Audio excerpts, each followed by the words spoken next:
તમને એવો અનુભવ તો થયો જ હશે કે ઠંડી એકદમ વધી ગઈ છે અને ઠંડીની અસર એવી થઈ હશે કે ઓફિસમાંથી રજા લેવી પડી હશે. સલાહ મળતી હશે કે માસ્ક પહેરો, બહાર જતી વખતે ગરમ કપડાં પહેરો, આ ખાઓ, તે પીવો. તો કેવી રીતે બચવું ઠંડીથી અને કેવી રીતે ઇમ્યુનિટીને મજબૂત રાખવી? તમારી ઇમ્યુનિટીમાં ઘણી વસ્તુઓ મહત્વની હોય છે. તેમાં ઘણા ફેક્ટર હોય છે. સૌથી મહત્વનો છે તમારો ખોરાક, એટલે કે સમતોલ આહાર. શરીરને ચેપ એટલે કે સંક્રમણ અને બીમારીઓ સામે લડવા માટે તે તૈયાર કરે છે. પોષક તત્વો તમામ કોષો કામ કરે અને સ્વસ્થ બને તે માટે જરૂરી છે. પ્રોટીન્સ અને કાર્બોહાઈડ્રેટ સાથે જરૂરી છે ફ્લુઇડ્સ અને વિટામિન તથા મિનરલ્સ.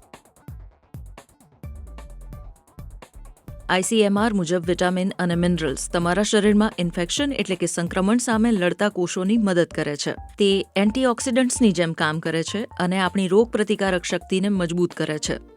જો રોગપ્રતિકારકતા સારી તો તમે સ્વસ્થ, અને એ વધારવામાં મહત્વનો ફાળો વિટામિન્સ અને મિનરલ્સનો છે. અને જો બીમાર પડ્યા કે ઇન્ફેક્શન થઈ ગયું તો તેની સામે લડવામાં મદદ કરશે તમારું સ્વાસ્થ્ય. सेल्फ लिमिटिंग डिजीज में सिर्फ आपकी बॉडी की इम्यूनिटी ही जो है काम करती है. अगर इम्यूनिटी आपकी अच्छी है तो इनसे प्रॉब्लम कम होगी. दूसरा, अगर इम्यूनिटी कम है, जो भी इम्यूनिटी को बढ़ाने के लिए आप ले रहे हैं उससे जो है रिकवरी होने की जो है चांसेस जो है बेटर हो जाते हैं कि जल्दी रिकवरी हो जाती है.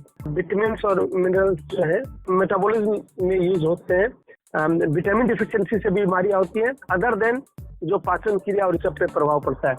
जिंजर हो गया, गार्लिक हो गया, हल्दी हो गया, जैसे ये सब भी जो है आपकी इम्यूनिटी बूस्ट करने में सहायक होते हैं.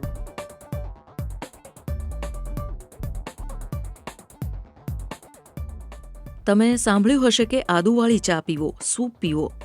ડૉક્ટર સંજય કહે છે કે જે ઘરગથ્થુ ઉપચાર છે, જેમ કે ઉકાળો પીવો, આદુ, તુલસી કે ફુદીનાવાળી ચા પીવી, તેમાં એન્ટીઓક્સિડન્ટ્સ હોય છે. સાથે તેનાથી એક હદ સુધી રોગપ્રતિકારકતાને મદદ મળે છે. જો કે તેમાં સંશોધનની જરૂર છે. જેમ કે બીમાર હોય ત્યારે જે સૂપ પીવો તે એટલું હળવું હોય છે કે તે સરળતાથી પચી જાય.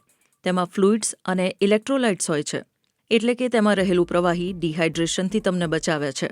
સૂપમાં ઉમેરવામાં આવેલા શાકભાજી અને ઔષધિઓને કારણે વિટામિન્સ, મિનરલ્સ, પ્રોટીન અને ઝિંક તથા એન્ટીઓક્સિડન્ટ્સ મળે છે, જે ઇમ્યુન સિસ્ટમમાં મહત્વની ભૂમિકા भजवे છે.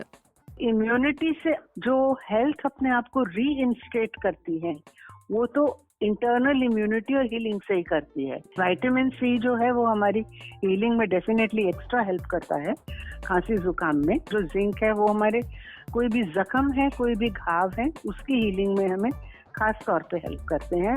vitamins and minerals which are in abundance in our daily food, they can be of immense help. They are not going to cure anything, मगर फिर शरीर को दोबारा से पूरे अपने सेहत में लाने के लिए हमें इंटरनल सिस्टम में हीलिंग पावर होनी बहुत जरूरी.